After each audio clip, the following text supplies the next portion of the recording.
So shortly before coming on today, I learned, I was leafing through an old biography of C.S. Lewis that I have, a child's biography, and it repeats not once but twice in that biography that Lewis had, and this is the words it uses, an obsession with anthropomorphic animals.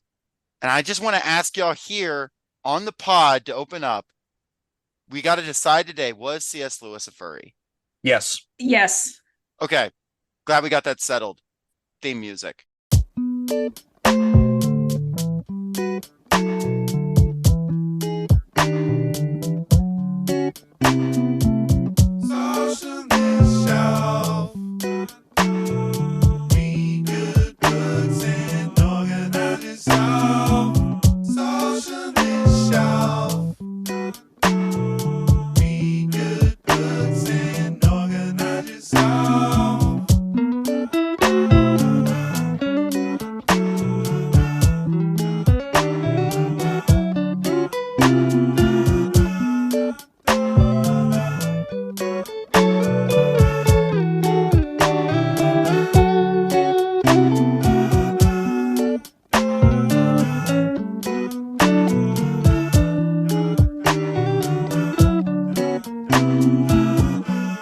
You're now listening to Socialist Shelf Radio.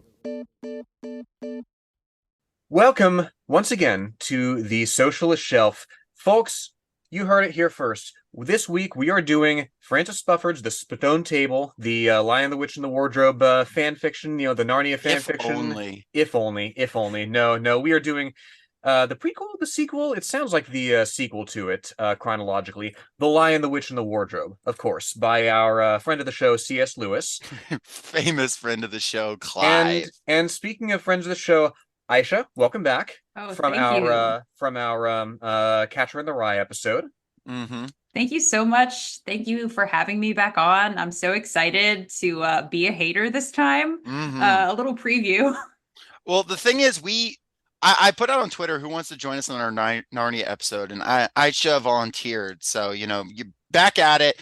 Last episode, people liked it. So, liked the facts you had to drop, Aisha. So, we gotta drop some more fire on them. But what made Narnia appealing to you? What made this be the episode where you're like, I'm gonna throw my hat in the ring again? I have so much Narnia in my brain, Mm-hmm. kind of not even on purpose. Like, I have read the Narnia books a gazillion times. My mom read them to me when I was 8. About the same time my dad read me The Lord of the Rings, sort of like competing classics. Catholicism versus Protestantism. Yeah, well, my dad is Muslim, but yeah, no, I just mean that the books it's Catholicism versus Protestantism. Oh yeah, you're right.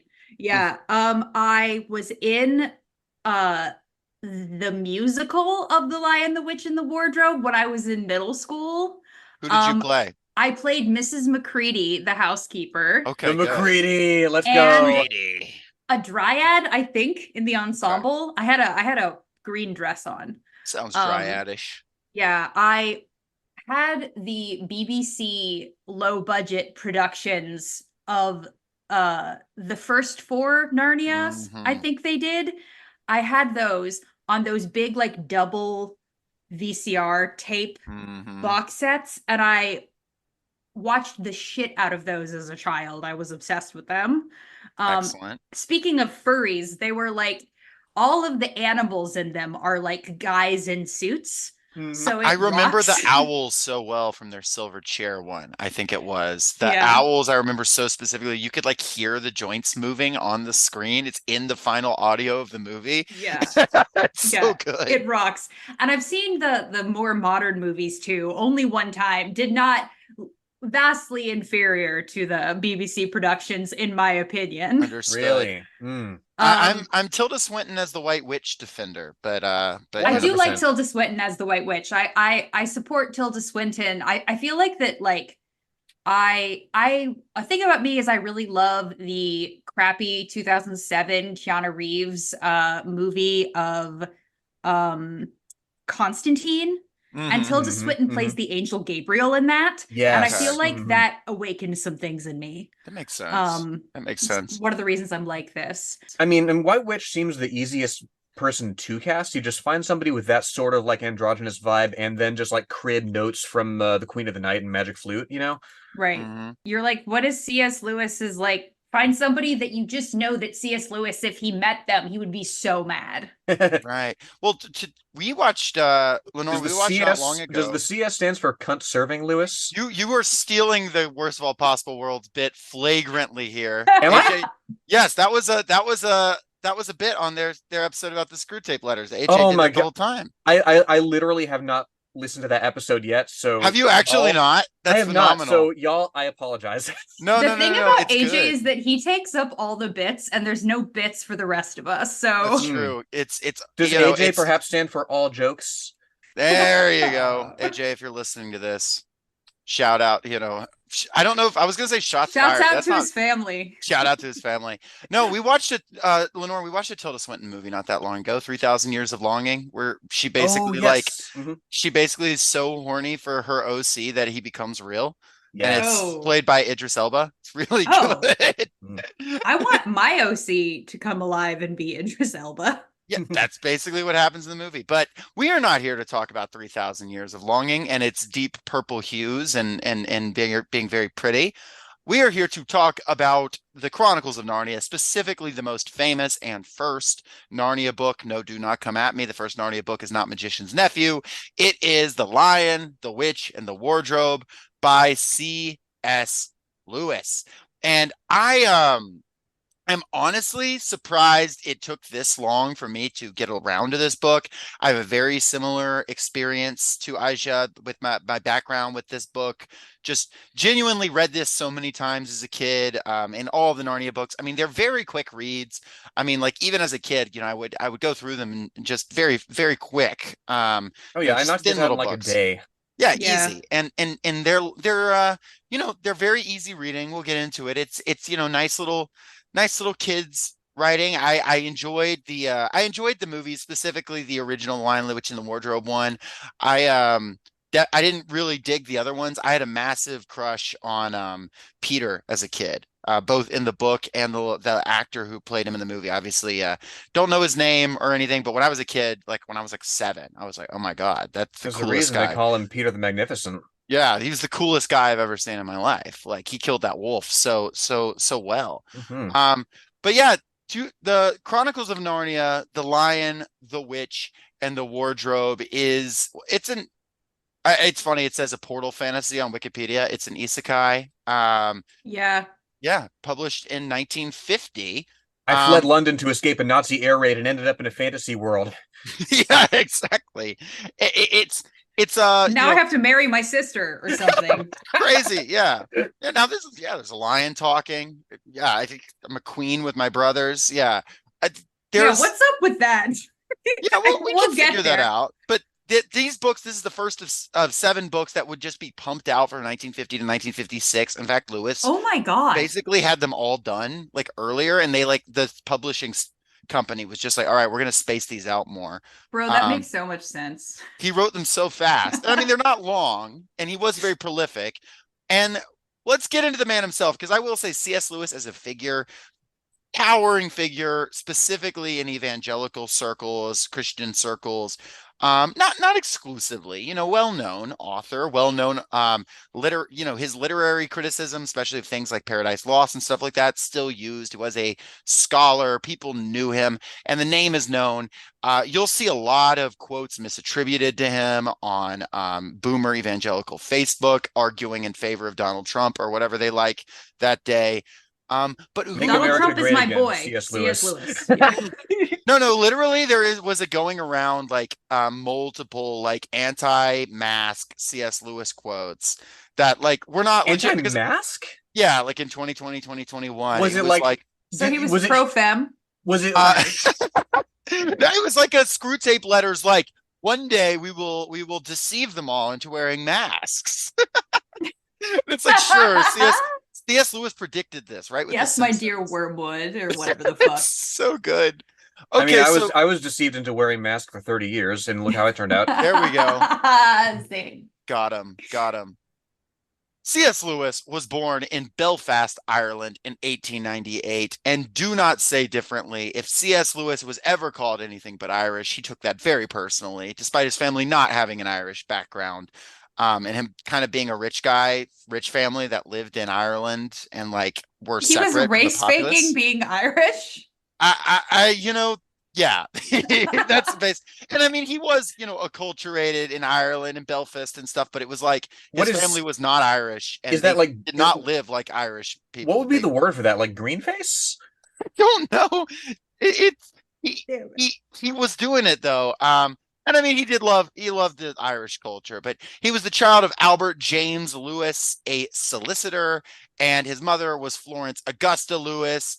And her family did have some Irish in it, and they were big Church of Ireland people, like her grandfather's side. I'm sorry. Whenever I hear somebody was like a solicitor for a living, I just imagine somebody who goes around asking people questions. That might have been back in the day, like in the 1800s. You could make a May, lot of money if Yeah, you were what like a else? British Yeah. guy soliciting. may I speak to you with a rising inflection? Yeah, precisely. He had an older brother named Warren who is important because Warren basically lives with him his entire life. Very close with Warren. He's a member of the Inklings later on. They Warren like helps him like cook up his books and gives him ideas. So Warren's like almost a co-author on Oh, some of so his work. Warren, this is your fault. He's Warren's got some interesting contributions to C.S. Lewis creatively. I will say C.S. Lewis might not have appreciated us referring to him as C.S. Lewis because he preferred to be called Jack or Jaxie. The reason why is at age 4, his dog Jaxie got killed by a car, and he insisted on being called the dog's name for the rest of his life. He is a furry. Oh my God. I'm gonna call Yeah. him Jaxie now. Yeah, That's his and persona. it's also like, worth noting that like Jaxie at the time, and I had to double check this, was like slang in that area for like asshole. Like, Oh boy. so unclear whether he was like doing a play on words or like what, but he for a while wouldn't be called anything but Jaxie, and he eventually was allowed people to call him Jack. But I mean, even his letters, like his whole life, everyone who knows him beyond professionally is like calls him My Jack. son, asshole. He won't let me call him anything else. That's how his dad basically talked about him, actually. His dad fucking hated him. He got injured in World War I. His dad did not visit him. Oh my wow. God. But we'll get there. C.S. Lewis, I said it, wrote again, was a furry. Became a furry through Beatrix Potter, basically. Was obsessed with Beatrix Potter as a kid. No. Yeah, super into it. Oh my And God. He he would and have Warren. loved Redwall, R.I.P. Oh, he would have. Yes, 100%. Everything like that. Wait, Peter Rabbit, King Peter. It's all starting to come together. Oh, it's all connecting.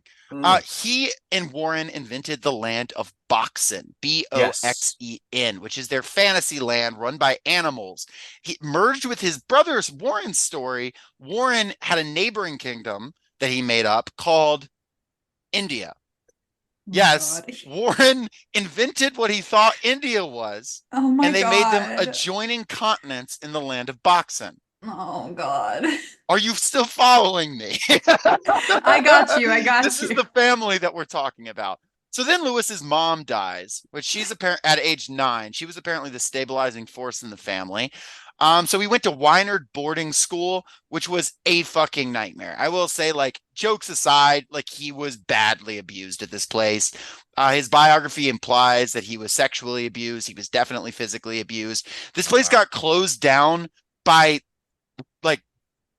by British standards in the 1910. Oh my Like, God. it's that Wow. bad. Like, it's like closing the school for child abuse and like prior to World War I.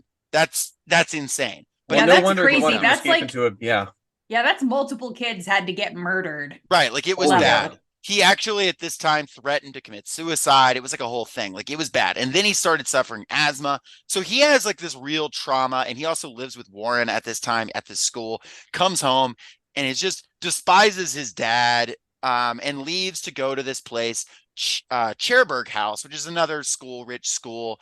This one not so bad. And also in a place with a more warm climate to deal with his asthma. It is here as a 15-year-old, he becomes a staunch atheist, which he is very Really? important to him. Oh yeah, he's like a Reddit atheist. Like you read his like stereotype, like I'm enlightened by my own intelligence, fedora, like every stereotype you can imagine. He is really, really annoying about it. R.I.P. C.S. Lewis, you would have loved the internet. He He would have would, oh loved my God, posting. he would have loved it. I mean, Jacob, you and I were talking about it the other day. He somehow managed to write the best tweet of all time in like 1952. It is true. Do you want to read that? Because people are gonna hear. Yes, it's from the intro to Mere Christianity. When he's talking about, look, I'm just describing like the baseline like thing you have to believe to be a Christian, and like all the esoteric matters of this or that, divine nature, Jesus or whatever. Like that's not what I'm dealing with. So, and he says here, I should be very glad if people would not draw fanciful inferences from my silence on certain disputed matters, which, as we all That's a great tweet. as we all know, is what Twitter is for. I mean, same. That's so good. So yeah, he became an atheist, and his argument is literally, I mean, his argument was, if God is real, why are there bad things? Which is like fair enough, but I mean, that's a good argument. No, it's a good argument, but he apparently would not stop having it with people like that didn't want to talk to him. Like he would, like as a 15-year-old, like challenge everyone he talked to with that. Debate me. Like he was the guy where someone would say God bless you and he would say I'm an atheist. Oh my Like God. he's one of those guys. He Ugh. was very depressed at this time as well. I And wonder then why. spent some time mad at God that he made the world, if God was real, and said he wished that there was no existence. This is before he gets trauma in World War I, by the way. So anyway, around this time, he also gets interested in Norse, Greek, and other European mythology, Irish stuff too, the poetry of Yeats, the form of the epic poem. This would actually lead to later on him being like later on, like him choosing Protestantism, Tolkien found to be insane, which they have letters about it, because he's like, you're into epic poems, you're into mythology, you're into whatever. Protestantism takes the mystery out of everything. So this is actually a clash they'd have. But he said like reading about Norse mythology is the first time he said he ever felt joy, capital J, joy, which he was a thing he was interested in, as separate from happiness. So yeah, very proud of being Irish, but not like separatist or politically radical way, more in like I like the folklore better. And he got really like that at Oxford when he went next in 1917, and then of course was pulled into World War I. As a second lieutenant in the British Army in France, he arrived in the Somme on his 19th birthday and was quickly injured by friendly fire and shipped right back. Oh my God. Yeah, extremely depressed again after this. And then here comes the first really interesting thing. He was pulled out of his depression by a woman named Janie Moore. Now, he had a guy who had lived with him, or like a cadet that was with him named Patty Moore. And when he died, Lewis promised him, I'd take care of your mother because there's no one to take care of him. Lewis took care of his mother. Lewis basically adopted this woman as his mom, called him her mom till the day she died, and also regularly had sex with her. Oh, huh. And yes, they lived together. Huh. With Lewis's brother as well, and her daughter. It was not confirmed that they had sex for a while. There's still people who dispute it, but her daughter says they did, and I think she's kind of an authority. And also, again, they lived together for a long time and shared a bed. So like people who are like denying that at this point, like C.S. Lewis was having sex with a woman he called mother. So he's a furry, he's got a mommy kink. What else we got? Well, his dad. Well, there's all of Narnia. Right. No, he hasn't even become a Christian yet. So interesting that happened. But he did take good care of her, followed his promise. I don't think his friend would have. I fucking bet he did. Right. I don't think his friend meant by take care of my mother, go have sex with my mom. But he was like, okay, buddy. Oh, I will. So yeah, he went back to Oxford where he studied philosophy, Greek and Latin, and literature. All three. Majored in all three, got a degree in all three. And got top marks. Eventually became an English lit tutor at Oxford, and by all accounts was fucking really good at like being an academic. Like he would just write really esoteric things on this or that, argue if England's Renaissance was technically equivalent with the like was happening at the same time as other Renaissance, like really like didactic stuff he was super good at. And yeah, he wrote a lot. Actually, his analysis of Paradise Lost is still like used in Analysis of Paradise Lost as like one of the like gold standards. So, props to him for that. Um, he then became a Christian again at Oxford. This is through the influence of multiple people, including student, then teacher, J.R.R. Tolkien, who was just like, Lewis, it's like everybody likes myths, right? It's true myths. Myths are true, and it's God, and you should believe it. And then he talked to G.K. Chesterton's, or read G.K. Chesterton's Everlasting Man, and the writer George MacDonald. And then he has a quote from his autobiography that I do like, that he says, and this is Lewis talking, "You must picture me alone in that room in Magdalen College, Oxford, night after night, feeling whenever my mind lifted even for a second from my work, the steady, unrelenting approach of him, capital H, whom I so earnestly desired not to meet. That which I greatly feared had at last come upon me. In the Trinity term of 1929, I gave in and admitted that God was God and knelt and prayed, perhaps that night, the most dejected and reluctant convert in all of England," end quote. Just pretty good conversion story, I guess. My dude is such a drama queen. No, such a drama. We must imagine C.S. Lewis dejected. You must imagine me on my knees. All right, bro. Okay.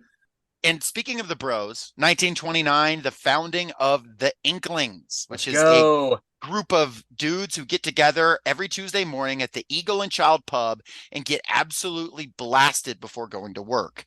I actually have been to the Eagle and Child. You have? Wait a second. Okay, speak to it. Just down the way. It was like 10 years ago, 11 years ago at this point, because I was studying abroad in London at the time, and we started out in Oxford, and then we landed in London, right? And then did all this theater English study. But that was the cool thing to start it off with, was like, here was where Tolkien and Lewis met to do bad fiction readings. Apparently, I've read that they a favorite pastime of theirs was reading stuff like Irene Isley by Amanda McKittrick Ross and just laughing at it. They like to roast books they didn't like. And then they would get, Lewis was apparently just like a fiend with alcohol. Tolkien once made a joke that for Lent he gave up heavy drinking, which meant he only drank 2 pints of beer a day. So dude put him back. So yeah, the Inklings, you had other people that would be notable. Tolkien, the most famous one, but you also have people like Neville Coghill. That's the guy who modernized Canterbury Tales. You have Charles Williams, the guy who wrote Descent into Hell, which is a very successful novel. Christopher Tolkien would be the last living Inkling, who passed just a few years ago. Warren Lewis, also one of the Inklings, and he was there helping Lewis write. And it was around this time, like I said, he meets Tolkien. Lewis, when he first met Tolkien, described him as follows, quote, "Smooth, pale, fluent little chap. There's no harm in him, only he needs a good smack or so," end quote.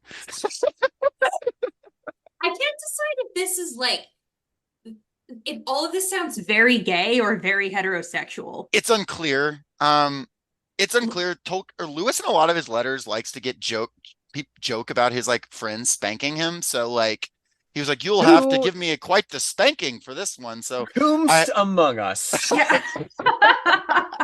has not.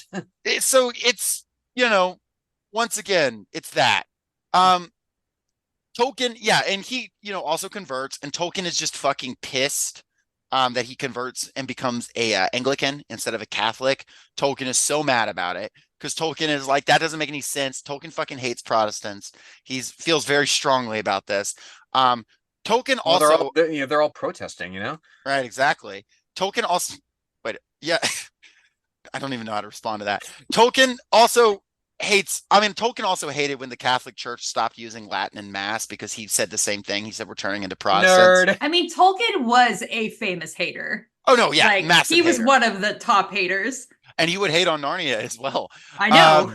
That's why me and Tolkien are like this. There we go. But and Lewis responded kind of clever. "I'd been taught to never trust a papist or a philologist, but my best friend is both." Tolkien. So kind of nice, whatever. Then he starts writing novels in 1933, and he writes The Pilgrim's Regress. Have either of you read The Pilgrim's Regress? No. This is the worst shit anyone's ever written in their entire lives. It is a rewrite of the Pilgrim's Progress, the I was about to say, old yeah. story, and it's if the guy left the town and it turned out his town was good, and one of the main plot points is he has sex with a black woman and it leads to problems. Like her having a lot of children that are his but dark skinned, and that's a problem because everyone knows he had sex with a dark skinned woman. And that's not, and if that Come wasn't on, enough, Jaxie. it's just not well written either. It's just really bad. It's unbelievably bad. In fact, he gets panned by the he almost doesn't ever write again after this. He like goes to Tolkien. He's like, "Is it this bad?" And Tolkien was like, "You shouldn't write." Like it was really bad. Maybe leave off the race play, Lewis. Mm-hmm. I mean, even without the race play, like it's just like everything about it. It sucks. I read it when I was like peak Lewis head in like middle school, and I was like, "This is bad." I didn't finish it. Then he writes. Tune in next week for Pilgrim's Regress. No, I'm not like I will do another Left Behind book before I do I'll do The President is Gotcha. whatever before I do the fucking Pilgrim's Regress. 1938 to 1945, he writes the Space Trilogy, which I dug the hell out of the first two of these books when I was in middle school. This is when Tolkien and Lewis started arguing about sci-fi and whether or not it could be good. And Lewis said, I think it can. And Tolkien was like, okay, I think it can, but I don't think spaceship stories are going to be anything but like, rote. And so Tolkien said, I'm going to write a time travel story. And Lewis said, okay, I'm going to write a space story. Well, Lewis does it. And then Tolkien just doesn't write the story. So Lewis writes 3 whole novels off of this conversation and Tolkien just doesn't do it. What is Tolkien talking about? He wrote Roverandom, which is about a dog that goes to space. Well, I think his point was more like, it's gonna be kind of formulaic. I think that was kind of his thing.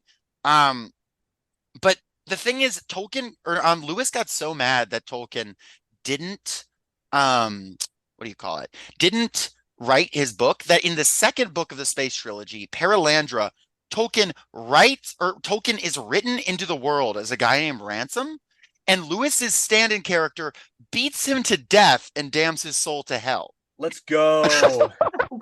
Like, imagine beefing with your buddy, like, by writing him into your book and killing him. If his character gets possessed by Satan, and is damned to hell. He would have had that shirt that's like, "Be careful, I'm going to write you into my novel." But he really did it. And he sold it. And then the third book in the series is called That Hideous Strength. And I remember as a kid even being like, this seems like I don't know what this is about. And then I realized later it's a book about how communism is bad and like socialism and we need red tape out of government. That's just like this group that they're in sounds like the Bloomsbury group for squares. Like I hear Descent into Hell is pretty interesting, but I can't speak to it.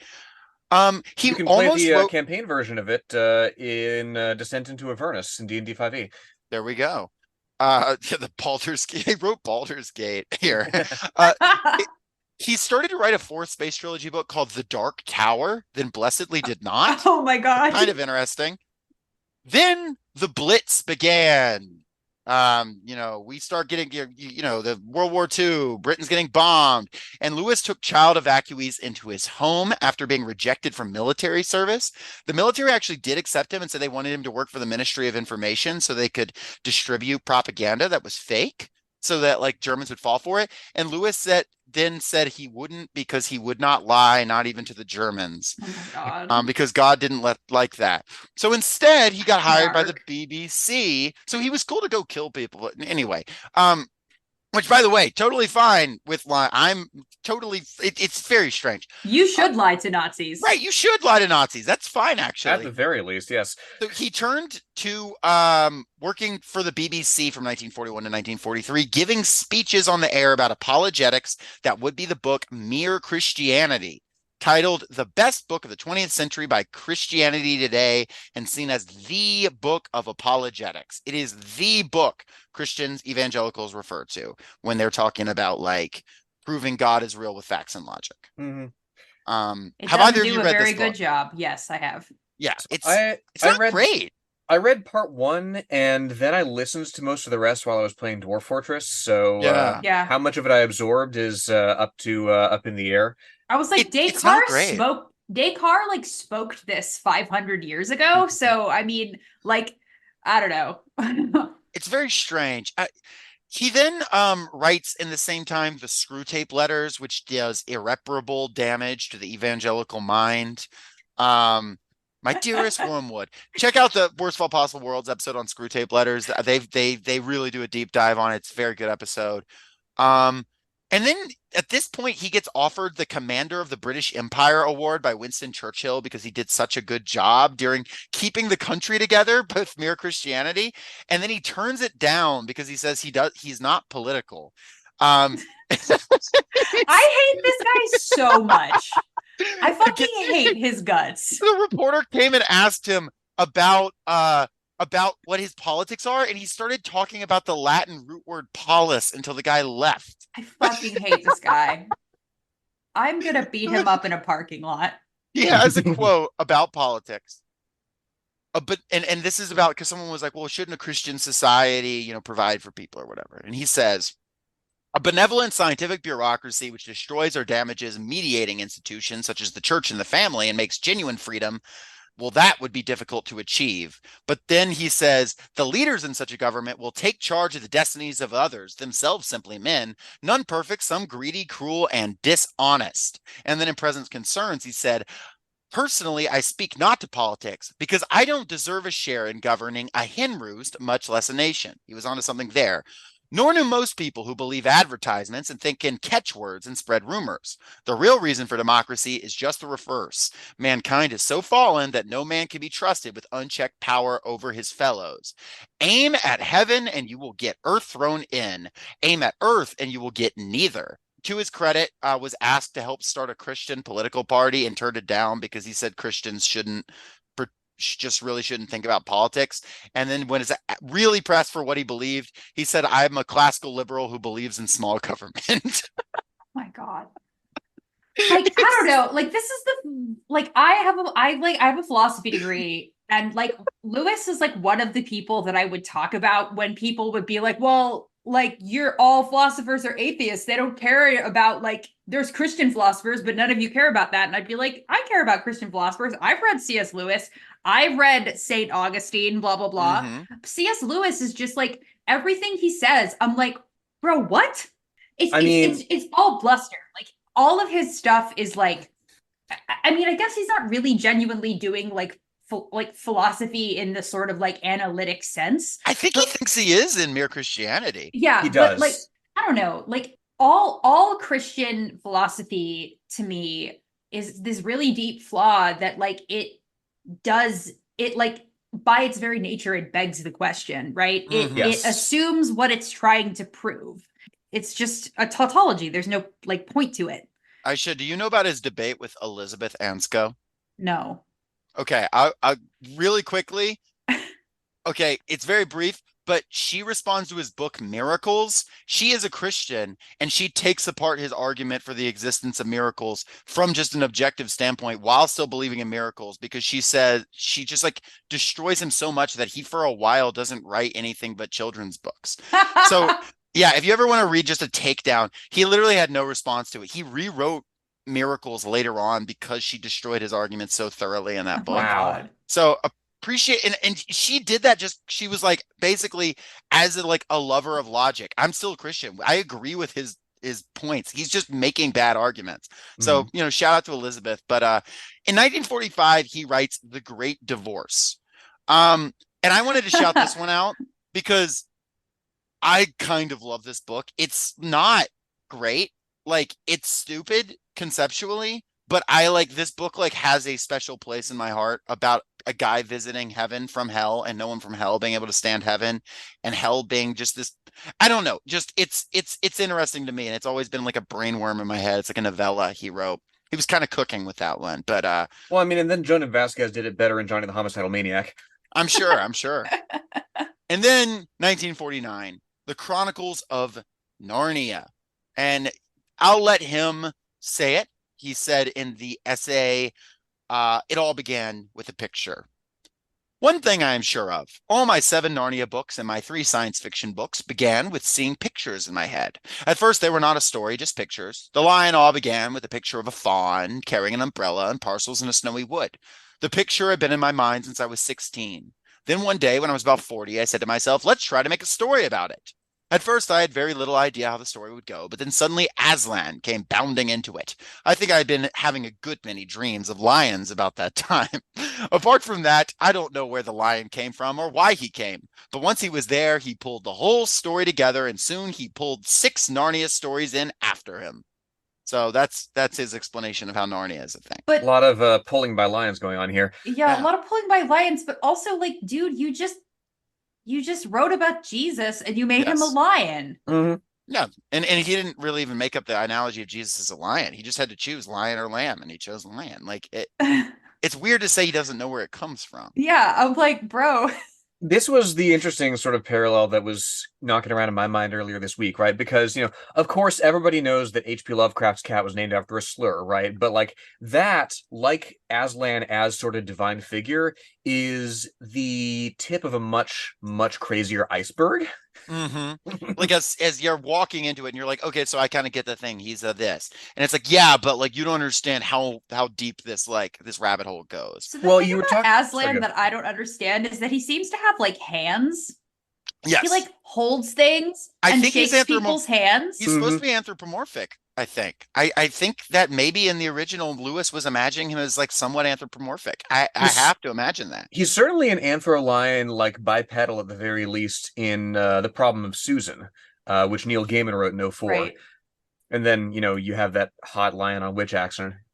It's crazy. I recommend looking it up. I'm not familiar, but now I'm Well, interested. literally, like, so the conceit of it is Is it about how Susan got fucked in the last battle? Yes. yeah, it's about how Susan got fucked in the last battle, and then I'm so later in mad life, about she's that. like a literary professor, a literature professor, and the person interviewing her for the newspaper or whatever has this dream about like Aslan and the White Witch, like splitting the boys and the girls between them, and sort of reinforcing this these gender politics in Lewis's work, right? And then it ends with Aslan eating out the White Witch, and it's like Sick. It's peak Neil Gaiman back when he was Yes. like really cooking.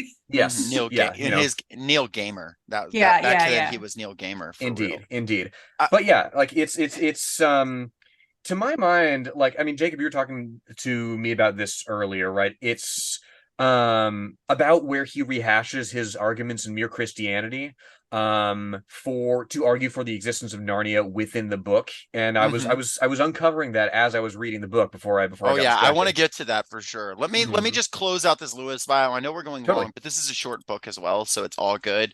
So yeah, this book, you know it. It's incredibly successful. Also, I do want to note really quick, all the books were illustrated by Pauline Baines. She does illustrations throughout. They're lovely little pencil pen drawings. I've always thought they were cute. So, shout out to Pauline. Um, but these things sold like crazy. 100 million plus copies, every edition imaginable, audiobooks, radio dramas, movies, plays, picture books, video games. One of the worst video games ever is that Nintendo Wii Prince Caspian game. Just Oh, boy. unplayable, unplayably bad. Which is tragic because that movie is a banger. No, it's not. No, Yes, no, it is. The guy who plays Caspian is hot. Maybe we need a Prince Caspian episode, but the movie makes me so mad. They were like, let's make Narnia dark. I'm like, I don't know. I can't. There is an arc there that I mean, we'll get into it. Okay, so books, these are books where he does whatever, any mythology. He references Plato's cave twice through this series. Inside the books, the witch makes the Plato's cave argument in Silver Chair. He uses his own arguments from Mere Christianity. He references Divine Comedy. He references Tolkien's epic poem Imram, the book The Fairy Queen. Literally anything he wants. Paradise Lost is in here at one point. All of it. And he still denies being a Christian allegory because, and this is what I wrote in my notes, he's absolutely batshit insane and capping. There's no other way. Yeah. And obviously was super influential. I mean, I would argue that the books get progressively weirder. Oh, 100%. And I think they get better as they get weirder. I think The Lion, the Witch, and the Wardrobe is like the most like, this is a fun book for kids that Sure. your grandma would read you. Which And is then also why it's got to be the first one to read. Yeah, and they get darker and weirder. And then the last battle is so weird and like ends in such a weird way that I'm like, did he feel like he had to do this? I don't know. He was just throwing everything in there, and I don't know, but like, well, somehow it worked, Yeah. like it influenced so many things. I'm just a list of, I mean, like, I just was starting to put together a list of things that say they were influenced by Narnia, Right. but there's so many. I mean, his Dark Materials, Bridge of Terabithia, The Magicians, Harry Potter, Fables. It goes on and on. Yeah. Tolkien, his good friend, was not a big fan of Narnia. No. 3 issues, main ones. The first was Tolkien saying that he wrote better books and Lewis's was more successful than his, and he thinks that's not fair. That's true. I will say in the long run, that has changed. That's changed. I mean, The Hobbit is a much better book than The Lion, the Witch, and the Wardrobe. Yes. But it's Yes, also yes. a children's book. Mhm. And I think a lot of it is how it's, put together. But I also think that Tolkien doesn't talk down to you the way that C.S. Lewis does. Yeah. Oh, yeah. It's He has that tone of voice that, like, it's very much an adult in conversation with a child throughout. And I remember finding it very condescending when I was a child. Like, there's all sorts of, there's like Edens and giants, and there's like Gorgons over there, and all this other weird shit that if I talked to you about it, like, your parents wouldn't let you read this book. It's like, ha ha. It's like if Lemony Snicket wasn't funny. Yeah, exactly. Got a couple jokes that work for me, but yeah, a lot of them fall flat. And yeah, the second reason Tolkien didn't like this was he felt that Lewis was and this is another one that I'm like not down with. He says you're mixing and matching too many mythologies in a way that doesn't make sense. True, it's a little weird. I don't care that much about that. The third one is correct. And it's that he said it's a didactic allegory that's oversimplistic and everything you do, like all of it ruins the story. Yeah. And that is true. Agreed. Tolkien reportedly said at one point, great, the line is Jesus. You don't have to write a character.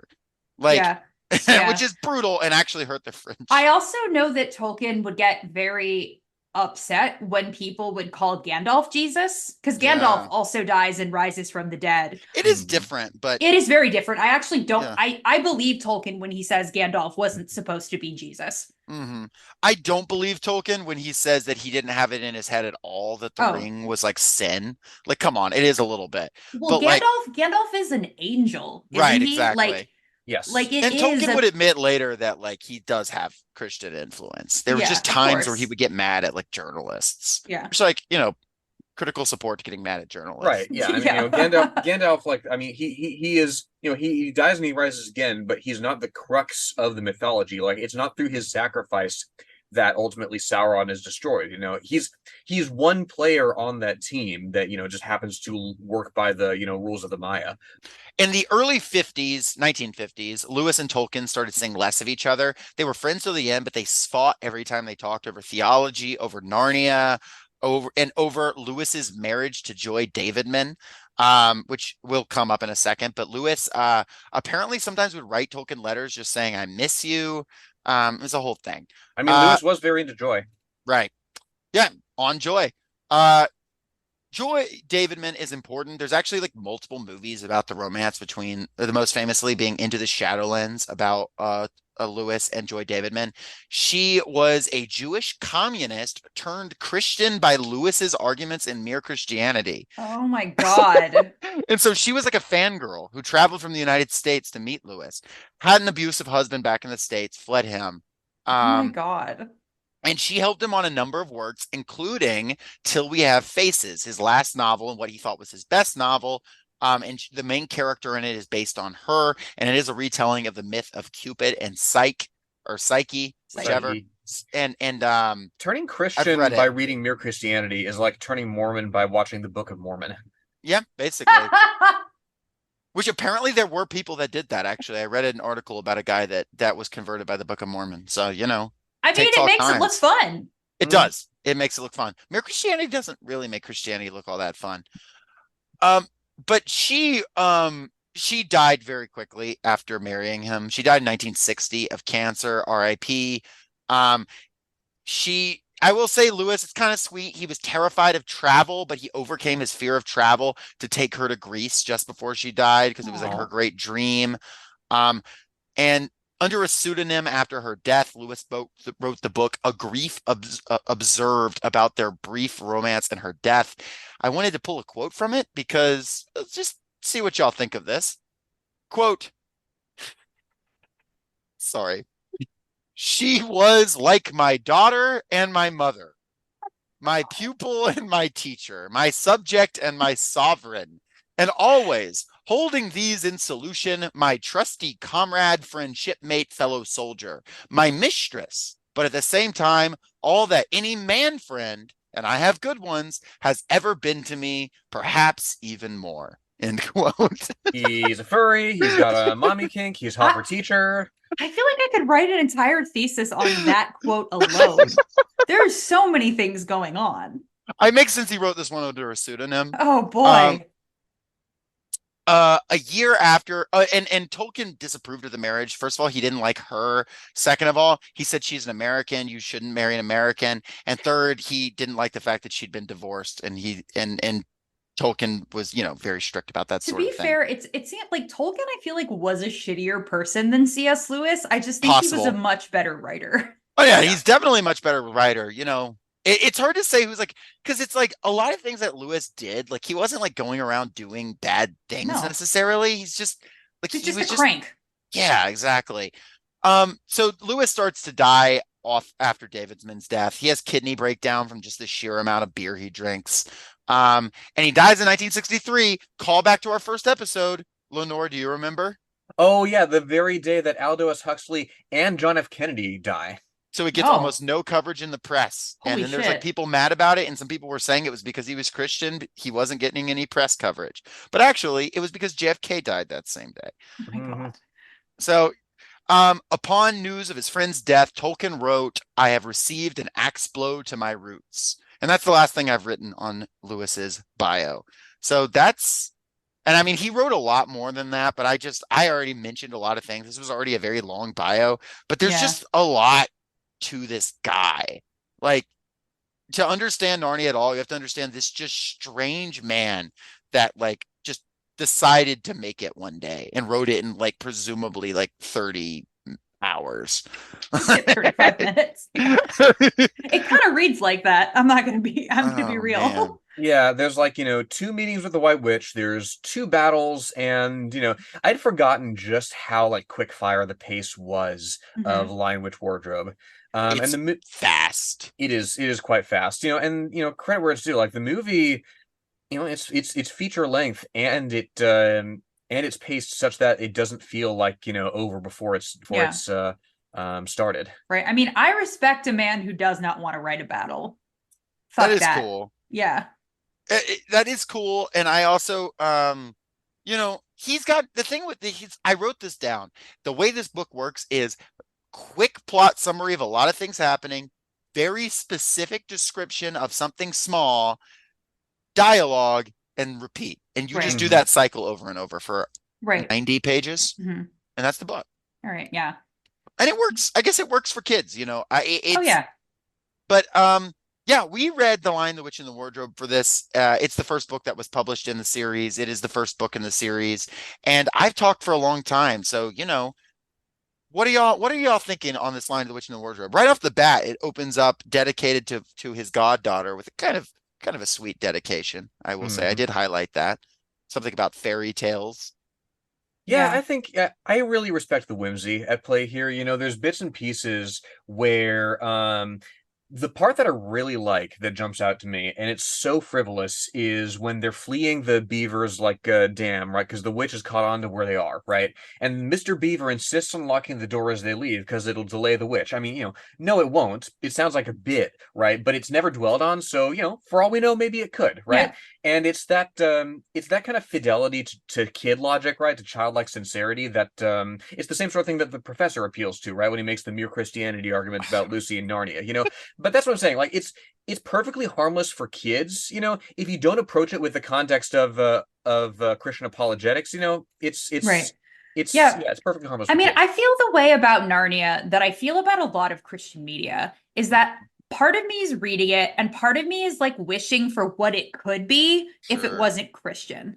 Like, like, like all of Adventures in Odyssey. Fair enough. I'm Yes. like, this setting could be so cool and weird and fucked up if this wasn't made to like push an agenda Right. that It could sucks still be ass. Christian. It could still be like Christian influence. Right. It's just like but what they do here, I mean, right off the What do bat, I you do mean, here? yeah, what they do here is it's like anytime there's a character in your story that's omnipotent, it's just kind of like, okay, Yeah, it sucks. What I want to Yeah. know what's the story then? is And they're a good guy, to be clear. I guess if a bad guy is omnipotent, I guess there's something there, but I don't there know. could be such cool stuff written in like pre-Magician's Nephew, even like because you get the whole context of okay, Narnia Jadis. lore. Yeah, exactly. Jadis the White Witch, right? She nuked her entire world because she was having a civil war with her sister, and I want to know more about that. Yeah. I don't. Yeah. I mean, like Narnia seems like a lot like the cool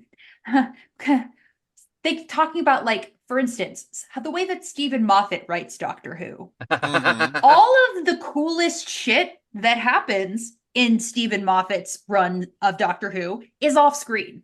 Yes. You hear about all this cool shit that happened that might happen, you don't get to see it.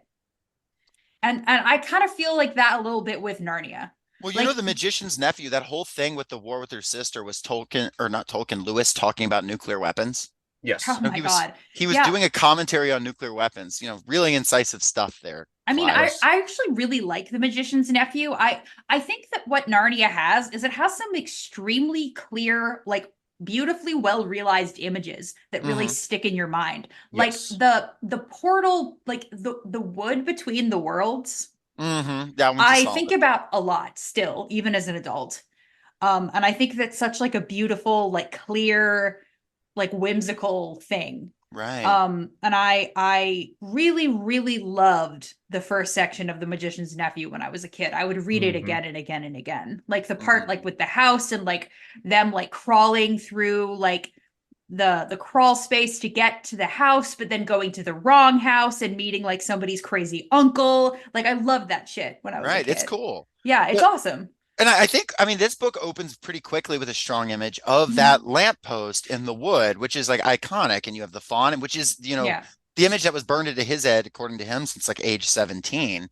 right. Um, but yeah, if for some reason, reader, you don't know the story of Narnia, these four kids during the bombing runs, The Blitz, yeah. during the Blitz, are sent out to the countryside to live with this old professor who, according to Lewis, was also based on Tolkien, multiple Right. characters But based on also, Tolkien. isn't that character Cedric Diggory from, Yes, or not that's Cedric Diggory, that's from fucking, No, Diggory Kirk is the yeah, it's Diggory the Kirk. character from Magician's Nephew who goes through the whole thing. I'm confusing my And wizards. Yeah, no, you're good. No, it's Diggory oh my Kirk. God, Yeah, can you imagine not Edward Colden. I almost said Edward Snowden. Can you imagine Edward Snowden? No. Can you imagine Robert Pattinson playing the professor in Lion Witch Wardrobe? He would I am Oh my now. God. But looking the way he did in the lighthouse. he would be so Uh-huh. distracting. I mean, Greta Gerwig is presently making, we were talking about it off mic, but making a Narnia films. So, Greta, hire Yeah. him, have him do the stare and make the liar lunatic lord argument, but about Narnia. Really cool. Yeah. But Uh, yeah, he is. Yeah, so they come to the Blitz and they are like playing around and it's a cool Lucy, house. It yeah, sounds there's like a fun house. Peter, Susan, Edmund, and Lucy. And I guess they're like teens question I mark? think the oldest is supposed to be 13. Peter's supposed to be 13. Lucy's Oh. supposed to be like 9. Oh, okay. I assumed they were older than that. No, I don't think so. I can double check, I but think Peter like just tends to get aged up in adaptations, right? Because he's like what 15 in the films. okay, Oh, wait, I got it. Peter's 13, Susan's 12, Edmund's 10, Lucy's 8. oh my God. Okay. All right. Yeah. Yeah, I was picturing Lucy like 13 and the rest of them a little bit older. I was But picturing Lucy like 6. I Well, don't know what I think maybe because the BBC show, they're all like a little older older. teenagers. Right. They're, Yeah. all the actors are like probably 20. hmm Um, But yeah, they're just playing around, and Lucy finds this wardrobe that, if you've read Magician's Nephew, you already know the lore behind Right, it. But if you yeah. don't, it's a The wardrobe, and wardrobe, if you will. yeah, exactly. Like, the and he wardrobe. also like 6 different times is like, and as you know, don't lock yourself in a wardrobe, children. I'm like, is there an epidemic of children locking themselves in wardrobes? Do wardrobes lock? I won't lie, that kind of joke kind of worked for me. Like the repeating joke. I don't know why. There was something about it that I was just like, don't, Like, because he uses it to say Edmund did close the door, and that's the part that made me laugh, as he had said it so many times not to close yourself, and then Edmund does it, and I was like, stupid Edmund. But I get you. It is annoying. He does repeat it a lot. I just no, I mean, it wasn't even annoying. I was just like, is this like a problem? Maybe. Like, I don't, I don't know Actually, what they're more doing over children there. died during the Blitz from being locked in wardrobes than from Nazi bombs. That's most true. accidents happen in the home, okay? That's true. That's true. Yeah, that's how Lewis explains what happened. I guess all the kids that stayed with him. No, I'm just kidding. They were fine. God. Um, they were fine, as far as I know. Um, so yeah, Lucy meets Mr. Tumnus, this lovely little fawn.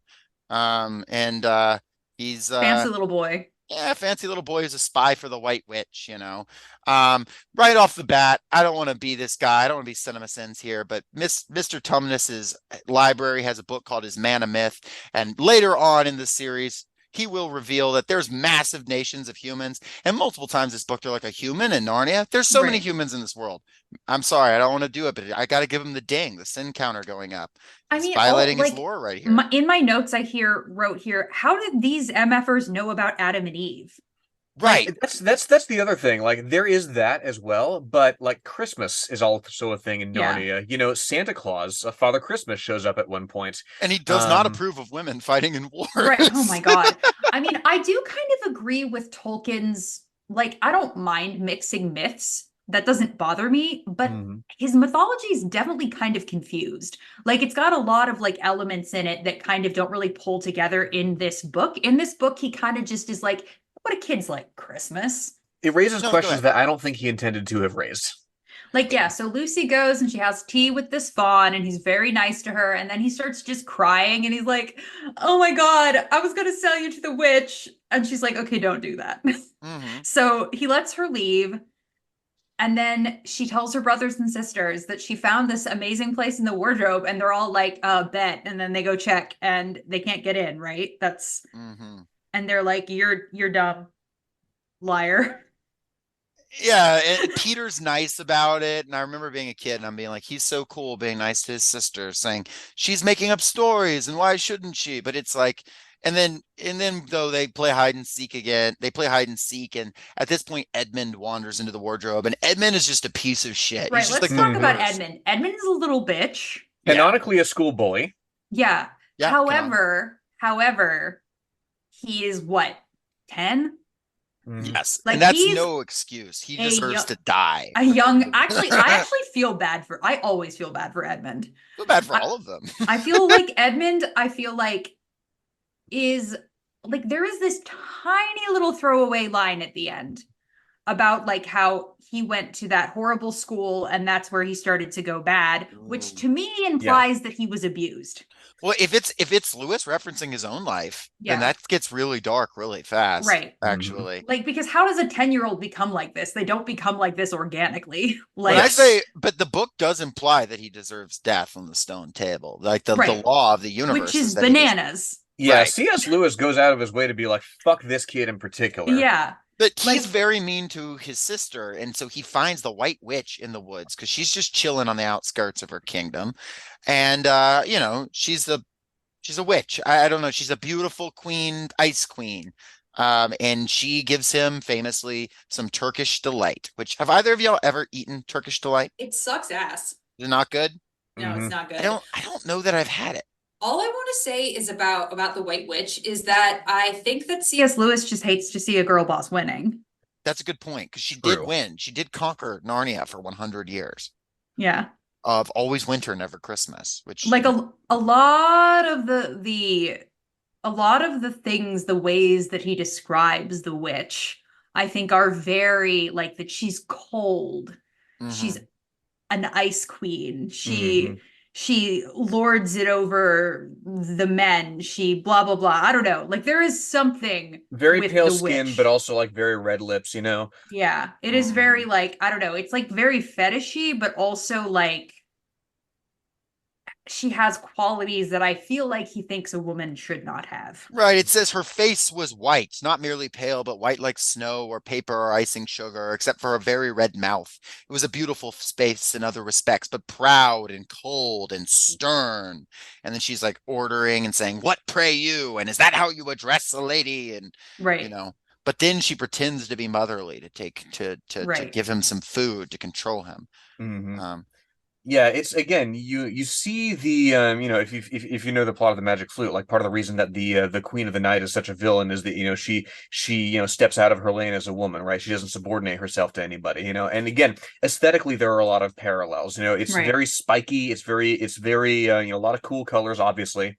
Um Yeah. And I mean, she does bad shit. Like she's a nasty person. However, nasty woman. all of the people on her side, and Lewis does the classic fairy tale thing of evil races, for mhm. instance. Oh There's the yes. hags, there's the giants, there's the bad dwarves and I stuff think like there's one that. just called the Uglies. Like Yeah. it's just Yeah. So I mean, like Tolkien does this too, but like Yes. this like this sort of like this ugliness equaling evilness sort Mhm. of thing. And I know it's a kid's book. except the White Witch. Right, But right. She's beautiful. Yeah. but but every other being, and it does have one line that I thought was interesting a little later, but it's in reference to this, and it says she doesn't have any drops of human blood. It says, "Beware anything that looks human and it isn't, because it'll be bad 100% of the time," or something like that. And I'm like, what does What that does that mean? mean? I'm Yeah, like, is bro. Yeah. that like a He's weird? cooking something. I just don't know what it is. Yeah, it Yeah, and smells strange. well, and that's the thing, right? It's the sort of logic that, in again, probably innocent in a children's book setting, but it makes its way into a lot of fascist imagery. These people that are like chameleons, like changelings, that can look, one way, but like if you look at them just right, you'll notice certain traits that you can kind of pick out. Mm. Right. I mean, But if you were gonna do a feminist reading of The Lion, the Witch, and the Wardrobe, one I ideally without Lionel Witch sex. right, exactly. I would, I mean, whatever you want to put in there. Um, there, I feel like you could say have something to say for like a man coming in to fix a world that a woman ruling has wrecked.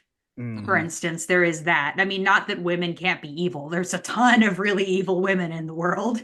But like I do find that like I don't know, like the lion versus the witch, like masculinity versus femininity kind Mhm. of in this very like sort Which of is which is interesting because like isn't it the lionesses that do all the hunting? yes. Well, I mean, Aslan is yeah, we could say Aslan's canonically trans in this. Just start doing just things that would They do break shave Lewis's his brain. mane That's true. and That's call true. him True. a pussy. They force fem him.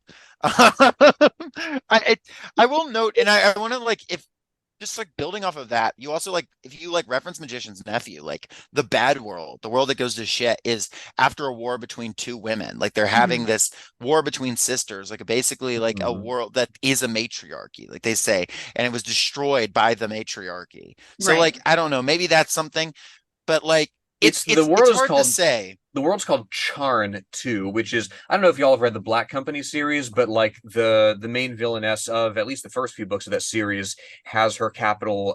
It's the tower at Charm. I don't know if there's a parallel there, but I don't know. Yeah. I don't know. Anyway, Edmund and Lucy. Oh, the witch gets Edmund to Yeah, promise he's magic now. to bring his brother and sisters back to the witch because there is a prophecy in Narnia that says the witch's rule will end when 4 humans sit on the thrones of Narnia. So she's And like, I gotta kill I these gotta kill guys. these well, and this is kids. interesting to me because like she almost ices Edmund right away. Mhm. Yeah, That Decides would and have been she the against should it. move. have, That She like for her plan. like literally, if we're gonna get cinema sins about it again, right? Killing him right here would have solved everything, at least for however long it took for somebody else to Right, find their way into this world.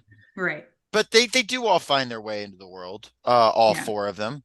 They get chased by Mrs. McCready. Shout out to your role from the play, yeah. chasing them into the wardrobe. And the kids so yeah, and the kids find out Tumnus has been arrested by By the the secret secret furry police. police. Yeah, the secret police of The secret wolves. police. Yeah.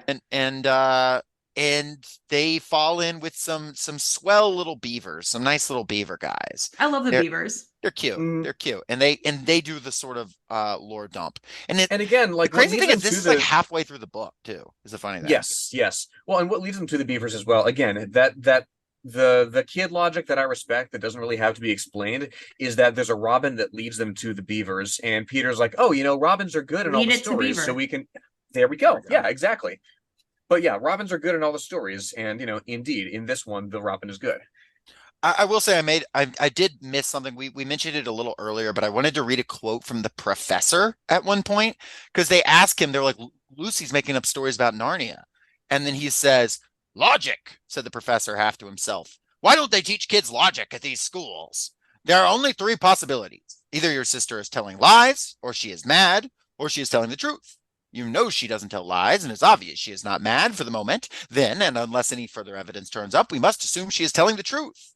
And this is directly ripped from Lewis's own fundamental argument for the divinity of Christ from Mere Christianity, Yes. which is just an insane thing to do in your book. Here it is from Mere Christianity. A man who is merely a man and said the sort of things Jesus said would not be a great moral teacher. He would either be a lunatic on a level with the man who says he is a poached egg, or else he would be the devil of hell. You must make your choice. Either this man was and is the son of God, or else a madman, or something worse. Presumably he's against people who are eggs. Checkmate, atheists. Yeah, that is so. I mean, I think Jesus was just chilling. Mm-hmm. Probably. He's just a guy. And yeah, he was a guy, and then everybody was like, let's make this deranged cult around him. And it'll last for thousands of years. Right, he doesn't have a response to that, but so it's like a bad argument. It's on its face. But then if you like take it as serious, you like take it very seriously, which a lot of people do. Josh McDowell loves this argument. Ronald Reagan once quoted this argument, actually, funnily enough, in a letter. So wait, like he's like either this guy is God, he's crazy, or he's the devil? Yes. Couldn't he just be lying?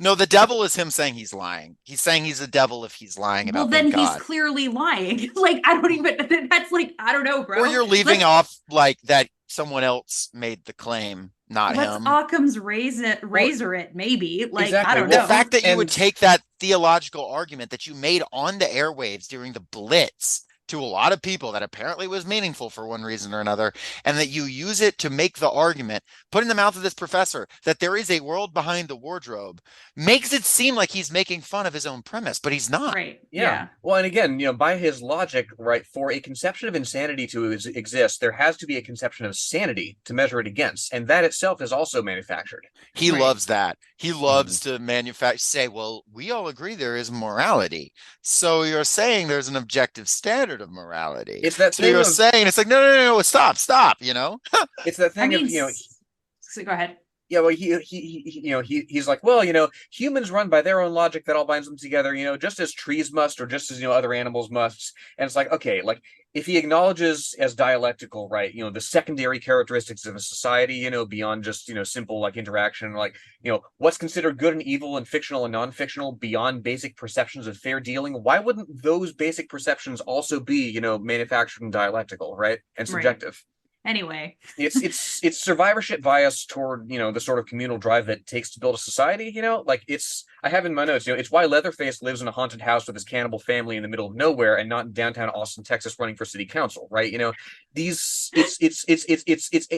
looking at something and taking your observations about it as it's mistaking something constructed for something innate. Right. I would vote for Leatherface for Austin City Council. Yes, critical support for Leatherface. So, yeah, the beavers tell them about Narnia and how the witch came and made it winter forever and never Christmas. And but Aslan is coming back, and now that Aslan is here, everything's going to be fine. And the kids are all like get like ASMR from hearing about Aslan. They're all like, Aslan, wow, sounds crazy. Yeah, they have different feelings, and only Edmund is horrified. Because he's so inherently evil at 10 years old. I will say I want to read this quote when they're talking about Aslan, and this is an unfortunate change of language, but I have to add, quote, it was then that Edmund began to quietly edge himself under the curtain which hung above the door. I had to read it. And I Damn, was like, Edmund. yeah, it's like, Find damn. a place. He's like, Aslan, damn. There's a lot of Yo, good that's shit in there. crazy. Like earlier, Lucy's like, I think it's a nice beaver, like Yeah. Also, everyone's always feeling quite gay, quite queer. Yes. Yeah, Lenore sent that to me. Just like immediately. I was like, yeah, right off the bat, Yeah.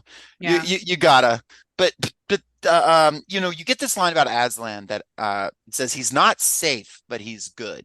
And that's like an oft repeated thing through the Narnia series, which I think is somewhat effective. And they also say he's not a tame lion. Like there are moments that are effective here of like you can feel Lewis's kind of faith and his awe about Christ like coming through. Yeah. It's just he's a lion, and that's right. and that's weird. Like I like the character Aslan. Of everybody in this story, I think I like Aslan the best because he like I feel like has the strongest personality. Everybody else does something. Right. Everybody else is kind of a caricature of themselves. Sure. Every one of the kids has the exact same voice. They all kind of act the way like an adult wants kids to act, kind of. Like fairly well behaved. Right. They don't feel like kids to me at all, which is another reason I probably thought they were all like in their teens. But so Edmund leaves to go to the witch. He's a traitor because he wants more Turkish delight. And tells her that his siblings are with the beavers. And there's only 2 beavers. Right, there's only 2 beavers in the whole world. She's like, oh yeah, those motherfuckers, I know those guys. And they're 30 minutes away from her. And I know. they specified, they were like, she's only 30 minutes away. I'm like, man, y'all live right next door. Yeah, y'all need to move. It's a very small world, we get the sense, It's a bubble if you look at a map, Mm. Narnia is a very tiny country in the world that Lewis has made, which the continent doesn't have like a name, but there's also Archenland and Calormen, which Calormen is like his stand-in for the Ottoman Empire and just allows him to be wild. Real racist. Yeah, really. And that's like the horse and his boy, exceedingly racist. Last Battle too. Yeah. Last Battle they do brownface in that book. Yeah. Well, anyway, as soon as she doesn't need him anymore, the witch starts treating Edmund really bad. She's very mean to him. Yeah, and actually I think that the moments the writing is the best in these books is when he's describing suffering, which I think is really interesting. Like the way he describes like Edmund being freezing cold in the sleigh ride to the beaver's house afterwards, and like the suffering. He seems to really, really like describing children's suffering. It was pretty bad when he reached the far side. This is when he's going to the witch's house. It's growing dark. It was growing darker every minute, and what with that and the snowflakes swirling all around him, he could hardly see 3 feet ahead. And then, too, there was no road. He kept slipping into deep drifts of snow and skating on frozen puddles and tripping over fallen tree trunks and sliding down steep banks and barking his shins against rocks till he was wet and cold and bruised all over. The silence and the loneliness were dreadful. In fact, I really think he might have given up the whole plan and gone back and owned up and made friends with the others if he hadn't happened to say to himself, when I'm king of Narnia, the first thing I shall do will be to make some decent roads. And of course, that set him off thinking about being a king and all the other things he would do, and this cheered him up a good deal. He had just settled in his mind what sort of palace he would have and how many cars and all about his private cinema and where the principal railways, on and on and on and on and on. When the weather changed, first the snow stopped, then a wind sprang up and it became freezing cold. Finally, the clouds rolled away and the moon came out. It was a full moon, and shining on all that snow, it made everything almost as bright as day, only the shadows were rather confusing. I'm reading that and I'm reminded of, I know I've mentioned this book on the show before, The Ritual by Adam Neville, where they're lost above the like Arctic Circle in the forest, and it's just like filthy and like there's insects everywhere and it just sucks. This is that for kids. Yeah. Yeah, there's a lot of really, and I do think the book talks down to kids in like a moral way, but it doesn't in like a you can't I mean, he does say it, I can't describe this anymore. Your parents won't let you read this, but it is pretty gruesome, this book. There is a line in it. It's a little later, but where the part where Peter fights the wolf is like pretty intense. Yeah. Oh yeah. Anyway, yeah. when they notice that Edmund is gone, they're like, "Oh no, he's gone to tell the witch." And the beavers are like, "Oh yeah, he's under the witch's spell. Like we knew that your brother was a cuck. Like we Yeah, we were we aware that clocked his vibe." Like, and um, and and um and so yeah, they flee and there's like this whole bit where it's like women be wanting to pack too right, much. yeah. There's a Yeah. whole bit of like Mrs. Beaver being silly and like wanting to pack her sewing machine. Like, you know what? Sewing machines are expensive, Mr. Beaver. Listen to your wife. That's true. They hide in this little cave and then Miss Beaver gives them all liquor to drink. Which I love. It's pretty cool that she's I just love like Mrs. Beaver. she's just like the mom who's just like just drink it and fall asleep. She's a cool mom. Yeah. Yeah, she's cool. And at this point Santa Claus rolls up because of course. Yeah. Let's Santa Claus rolls go. up and fucking condescendingly gives everybody presents, gives Peter a sword, and then gives Susan bow and arrows, but then tells her she can't use them to fight in the battle. What are you talking about, cunt? She she does get the best gift with the horn though. The Yeah. horn is actually OP because if you blow it, help will come, which in this book it's like okay, yeah, one time.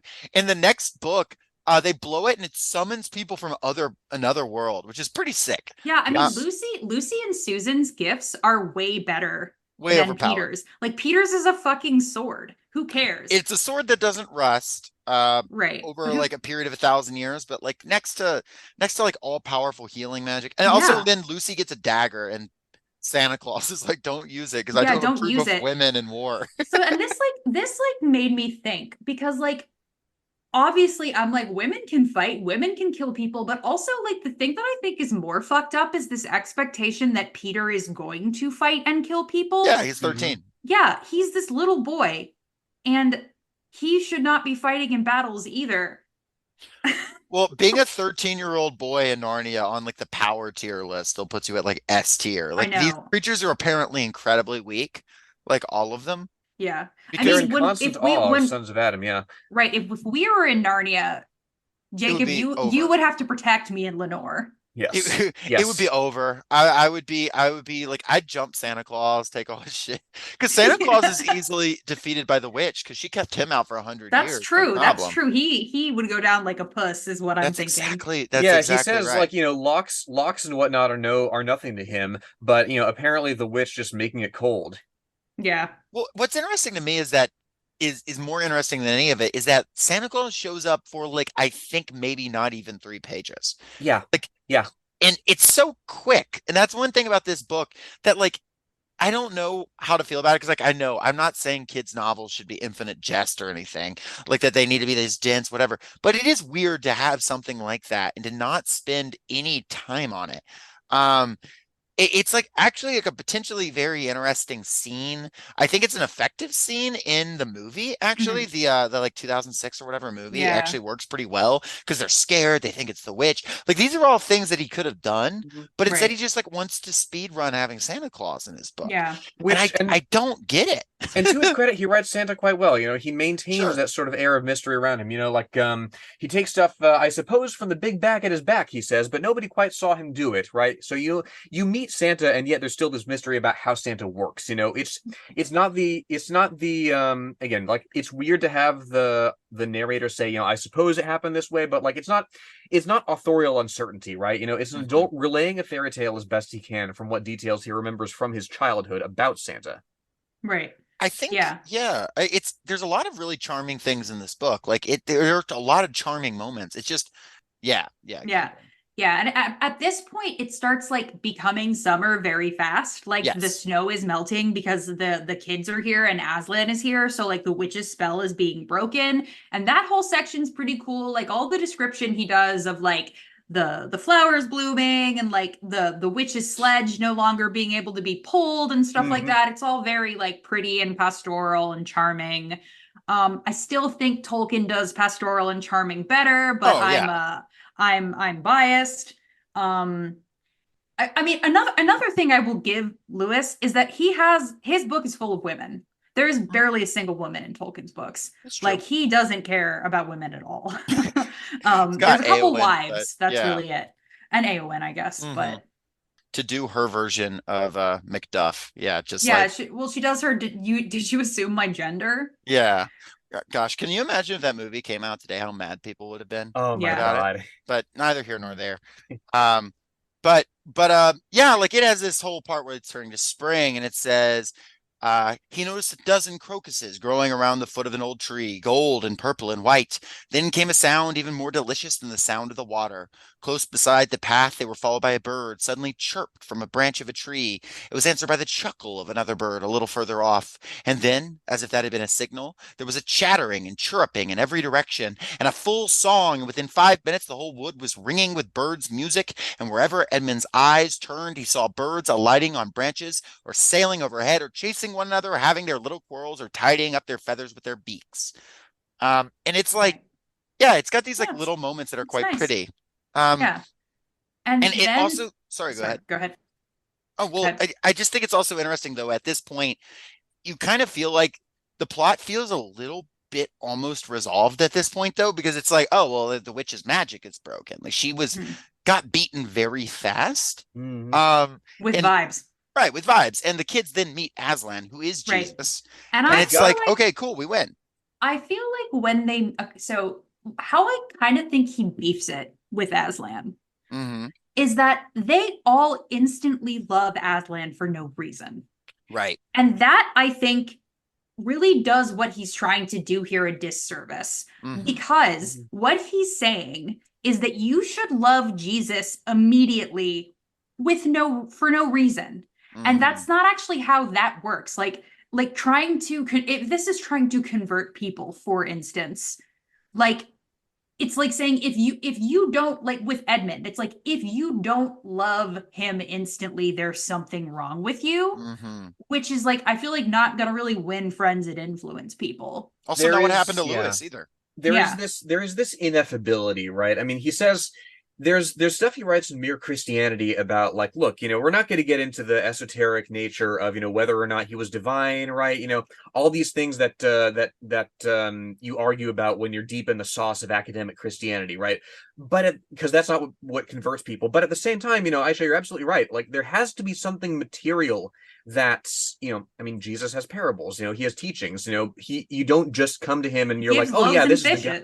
Right, exactly, like he says, there's a common sort of sense of fair dealing that binds humanity. Okay, even if you accept that, like how are we supposed to know when that's embodied in a person except by their actions? Right. And we haven't seen Aslan do anything yet. We're just seeing him he's surrounded by a lot of animals, including a bull with the head of a man. Jacob, am I correct to see like a parallel? There's like a minotaur there. Yeah, like it's like, am I correct to see a parallel in like the throne of heaven in Revelation? I right? think that maybe is what they're. I don't know if that's what he's going after or not, but you can kind of see that. One other thing I thought was interesting is this is jumping to like Revelation Jesus before you get like Jesus and the disciples and walking and the dust on his feet. Like there's two ways you could take this. This is ascended Jesus. Right. This is final form Jesus. Yeah, he ascended before the resurrection. And it's just like, well, that doesn't work, in my final form. Yeah, exactly. This is boss form.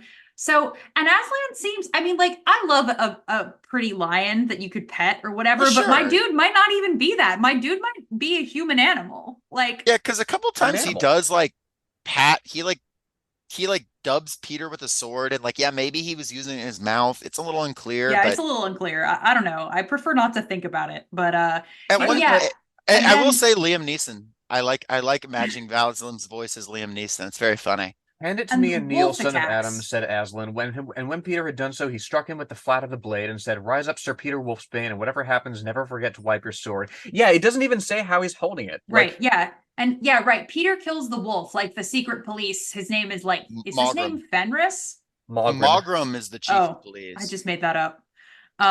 Maybe that's he had a little lieutenant. Maybe that was his name. Yeah. I want to read this fight with Peter and the wolf because honestly, I think it goes pretty hard. Though all this happened too quickly for Peter to think at all, he had just time to duck down and plunge his sword as hard as he could between the brute's forelegs into its heart. Then came a horrible, confused moment like something in a nightmare. He was tugging and pulling, and the wolf seemed neither alive nor dead, and its bared teeth knocked against his forehead, and everything was blood and heat and hair. A moment later, he found the monster lay dead, and he had drawn his sword out of it and was straightening his back and rubbing the sweat off his face and out of his eyes. He felt tired all over. And that's one of the moments that that's one of the most scenes that stick in my head the most. Mhm. Peter fighting the wolf and then cleaning his sword at Aslan's directions. Right. That is a very much I don't know, crossing over into manhood kind of moment, if you want to call it that. It's very interesting. Though I will say it's also done him saving his sisters. So I think there's also some symbolism there, because Susan uses her horn. Yeah. The blood and heat and hair. So I like this that. section I like because it seems sort of like he kills that wolf because the wolf does not expect this tiny child to pull out a huge sword. Right. And he's just kind of a lucky hit, honestly. It is. The part that really pisses me off more than anything else in this book, actually, is him not getting instantly smoked in the battle. He is a 13-year-old boy. He can't fucking fight. He can barely lift that sword. How is he doing this? And it kind of bothers me the same way that I just over Christmas I got really into Andor. I watched the whole series of Andor. Yeah. And then I realized I hadn't watched the original Star Wars since I was 12. So I went back and watched them. And one of the most annoying things to me is that Luke is instantly good at fighting. When Luke is a farm boy. I'm how is he good at things? He's just some kid. To be fair, the extended universe novels do explain that he had been training in simulators. Okay, all right. Which is not necessary and an insane thing to add. But yeah, no, you're absolutely right. It is, and it's just men naturally battle sense is innate in men, and it will spring out. And I know it's a fairy tale, whatever. It just annoys me. I'm women shouldn't be fighting. This child shouldn't be fighting. He's gonna get smoked. Well, and as well, just mechanically, they have a bow and arrow that never misses. Right. Yeah, I would be using that hell out of that. Susan should smoke him every time. Yeah, Susan should just take out the whole army from a tree. White Witch just dropped. In the movie, Susan does fight. She is fighting in the battle with her, but I remember. She does some Legolas shit in the kind of. Not flips, but she does some cool arrow tricks. Yeah, from very short range. She stabs a dude with an arrow at one point in Caspian. Yeah. Very cool. Right. So I guess then after that, they talk to Aslan and they're wow, he seems so great. He's a lion. We love him. He's Jesus. We're scared of him, and we worship Beaver him. is you should go to him, and they're you first, and he says sons of Adam before animals, and I'm I don't know what the theology is there, but sure. Yeah, sure. And then you have they save the White Witch. Just decides I'm just gonna off Edmund. I don't know why I haven't done this. They save Edmund, and she reveals kind of the central thing in the book, the central deep magic from the dawn of time. Right, deep magic from the dawn of time, which is all traitors belong to the White Witch. She says it's written on the scepter of the emperor over the sea, who is Aslan's father, who never shows up in the books, but he's God, and Aslan's Jesus. Judas, yeah. Edmund is, the stand-in for humanity here. Edmund is the original sin. And Aslan, someone has to take on the burden of dying on the stone table. And Aslan basically is no, kill me instead of Edmund. And they don't know about it, but it eventually happens. So it's the Christ allegory. Right, yes. Of course. And it's a sacrifice to which he allows the girls to bear witness, which is interesting to me, right? Because earlier, right, Aslan takes Peter aside, right, and says, hey, see that castle over there? That's Cair Paravel, and you're going to live there, and it's going to rock.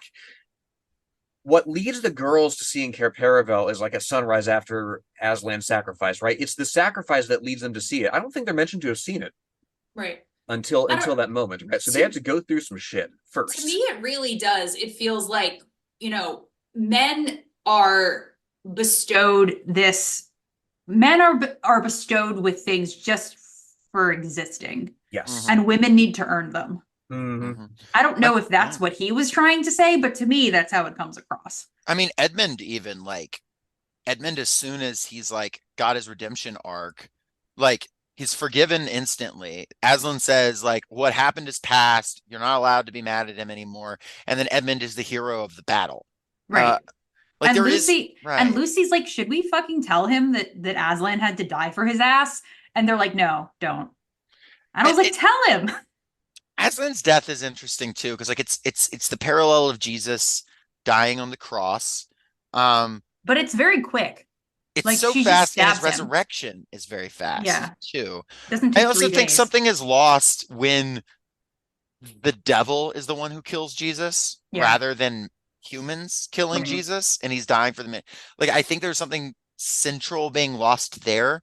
I think the girls are there just because Lewis was like, there were women at the foot of the cross and the disciples abandoned him, so there's got to be women here.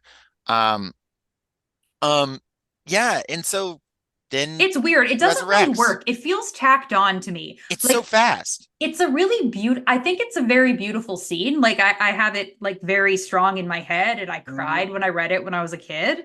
But like I just don't think it works the way that the rest of the story works. It feels very like he went back in and put it in there.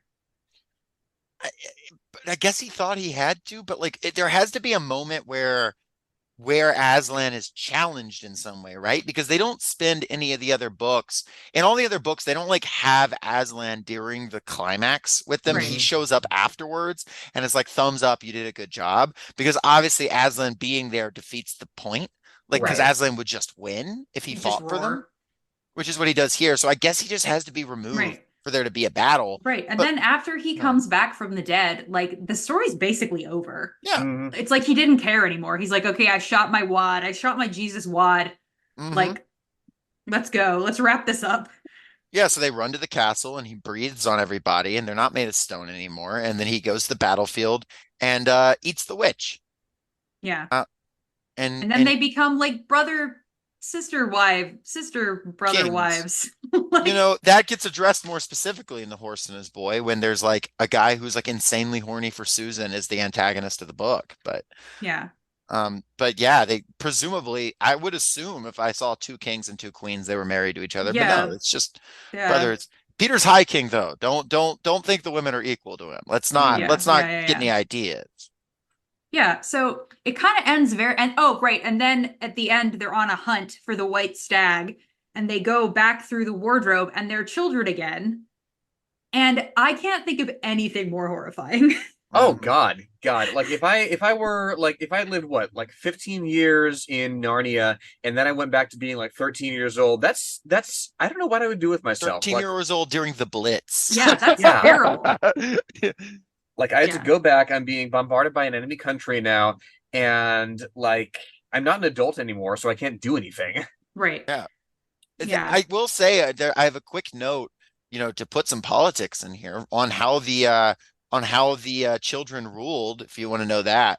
Oh, yes. And now, as you see, the story is nearly, but not quite at an end.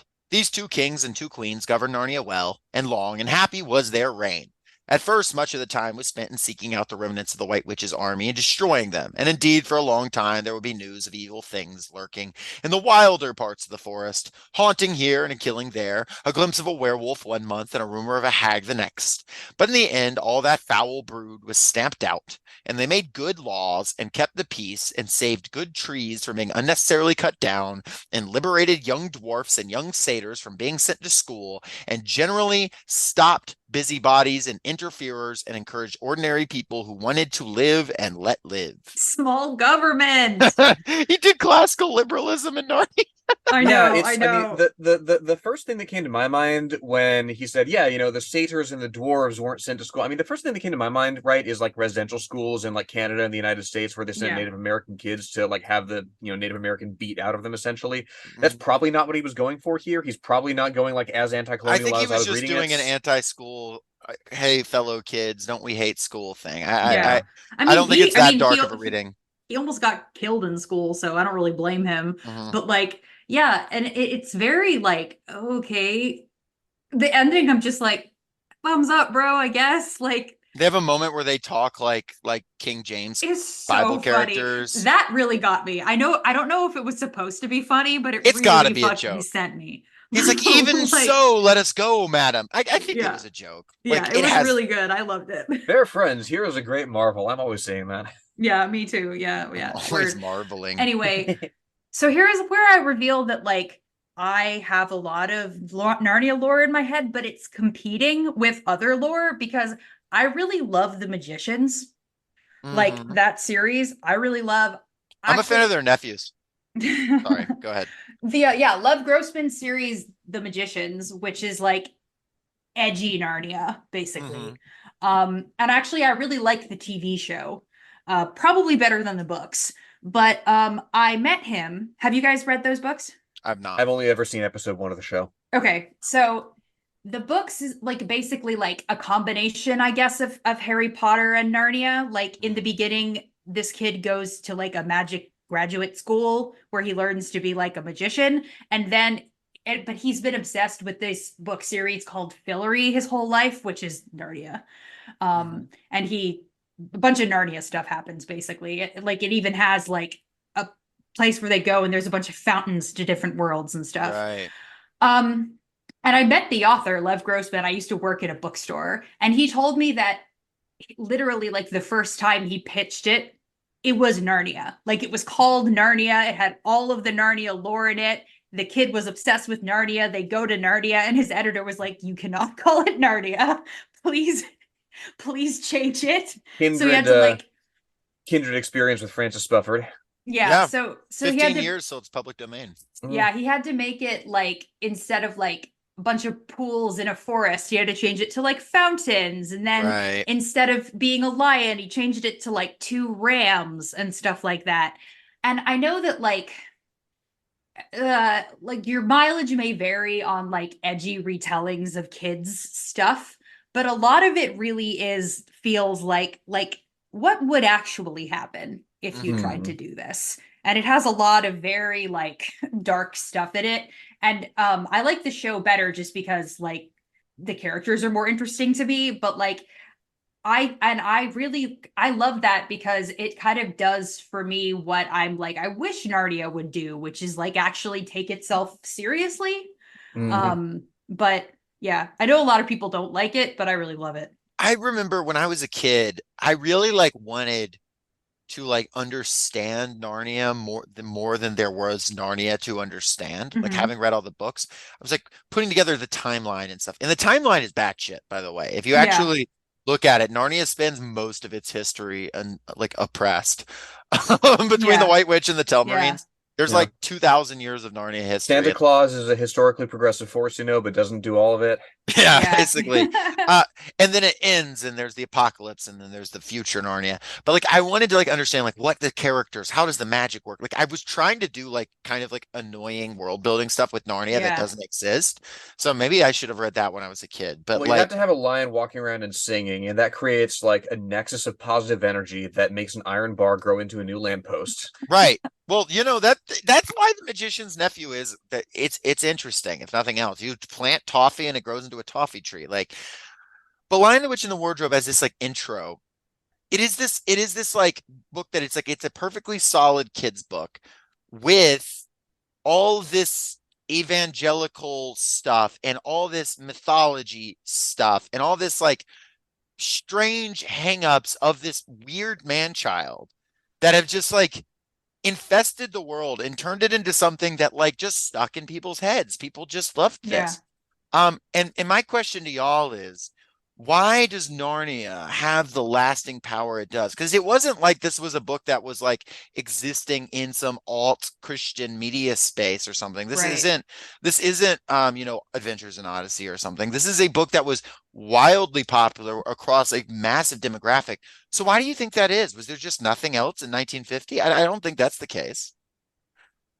No, I mean I think like he is a very inventive writer. There's a lot of really very clear images in this. I think it's a very brutal story and kids like brutal shit. Like That's kids true. Yes. want bloodshed. Kids Um want people turned to stone and like laughing at them right. and drawing Yeah.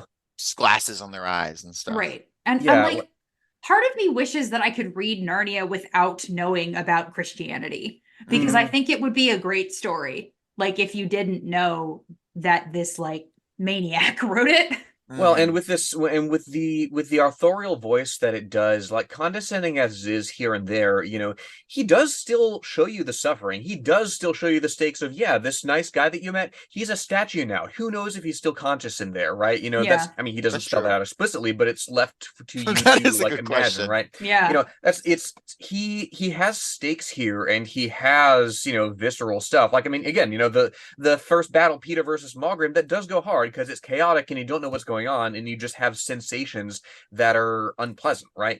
And he doesn't shy away from depicting these things, and kids are, again, kids aren't dumb, kids want to be exposed to that stuff without necessarily the danger of it, but they want to understand it, Right. and Yeah. he does kind of open that door for you. That's true. Yeah.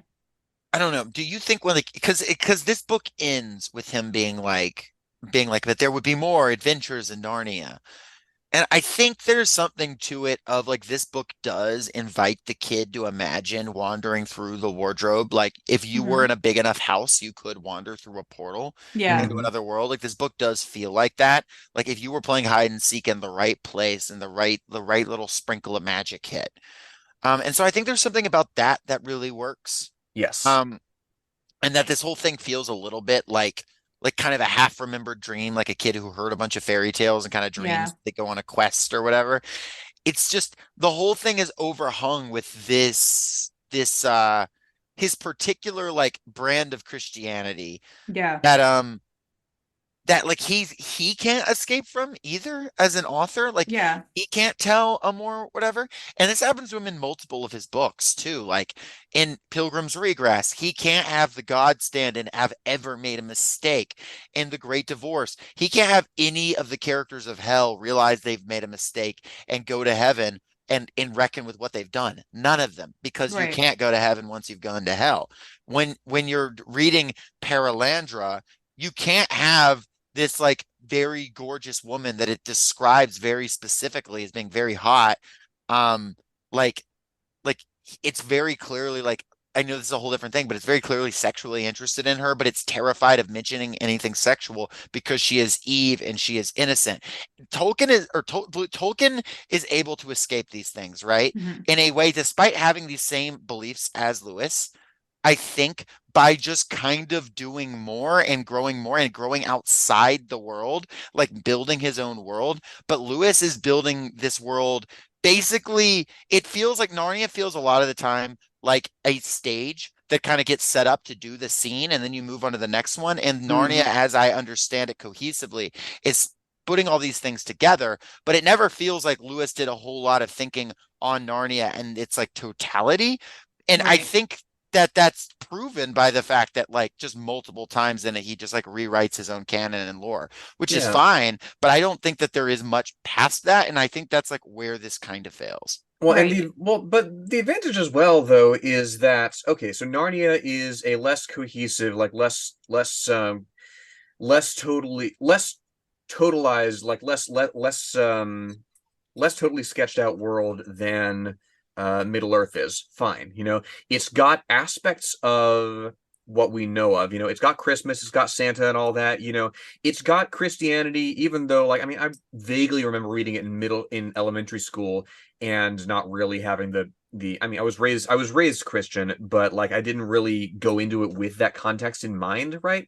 I do think the advantage of having that nebulosity there intermixed with stuff that is familiar is it sort of gets your mind going and gives you the freedom and the latitude to sort of throw Yeah. your own stuff in there. I mean, I remember, I wasn't the only kid who did this, like drawing maps, right, and creating my own world, Mhm. based Me too. partially, yeah, exactly, inspired partially by like, oh yeah, I read about this world that's the borders of it, the contours of it are still are not entirely clear, so I could make something that is it's again, like Kingdom Hearts, right? You have a whole like multiverse that you can just like add a new planet, boom, there you go. Yeah. I mean, he for sure did something here. No, I he's doing something. This is working on a certain level. It's just one can imagine an alternate timeline Lewis, but then maybe not. Maybe he was fated to be strange no matter who. I will say, like, it's he gives us in the character of the professor specifically, like when he's talking to the other kids about like whether Lucy's crazy or lying or whatever, right? And then at the end where he's like, yeah, like you went to Narnia through the wardrobe, but it's probably not going to do you any good. Like it'll come to you when you're least looking for it, right? He gives you not only the world to play around in, sort of the template for creating worlds like that, he also gives you an adult figure that listens to you, right? Yeah, And yeah. that takes you seriously in your in the games of make believe that you play, right? Because there is something genuine in there that through which you explain the world, through which you make sense of these traumatic things happening around you as you grow up. You have that Robin that is good, that's leading you through this Right. unfamiliar land, and Right. even as you're about to go into your first battle. Yeah, It's definitely. something. Yeah, it's a journey that that he's saying, yeah, it's okay. People have been there before. You'll get Yeah. through it. I think that these books are worth reading, if only just like, especially if you're like a fantasy person or if you're like a fantasy writer, for instance. It's kind of like how I think that, if you're a sci-fi person, it's worth reading like Neuromancer, and it's worth like watching Star Wars and stuff like that, or the X-Files, just to kind of like see where tropes started. Right. Like I think Narnia and the Lord of the Rings inspired a ton of of imitation, Right. and just like Lord of the Rings way more than Narnia. I think Yeah. I think Narnia hews so closely to like a fairy tale that it sort of doesn't really, I think, have the cultural saturation that Tolkien does, because he's so much more inventive with everything that he makes. Like he makes he makes up whole races, and he like makes up whole languages, and he like, Mhm. I don't know. I think he's a much more creative person than C.S. Lewis is. For sure. I think also it can't be discounted. It's a scene from the end of the third book, Voyage of the Dawn Treader, or fifth book, either however you want to count it, um, where at the end, Edmund finds and Lucy find out they can't return to Narnia, and Aslan says, um, I go by another name in your world. You must learn to call me by that name. You must learn to whatever. Basically, your adventures here, as if so you've gotten to know me a little bit, you'll get to know me a lot there.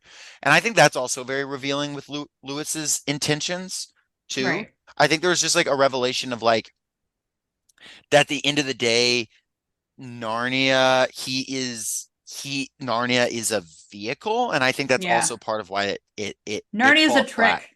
Right, it's a trick. Yeah, He it's might a like the trick to trick, get kids into Jesus. right? And it might be a cool trick. It might be a trick that sometimes there's a beaver that smokes a pipe and drinks beer, and I'm like that That's fucking sick, rules. man. Yeah. But at the end of the day, he conceives of it as a trick, not to like get his values across or to like retell something or even just like subtly do something, but like with the express intention of like, no, this is Jesus, and you will come to follow Jesus through seeing Yeah. him as a lion. You like And it this sick doesn't work. lion?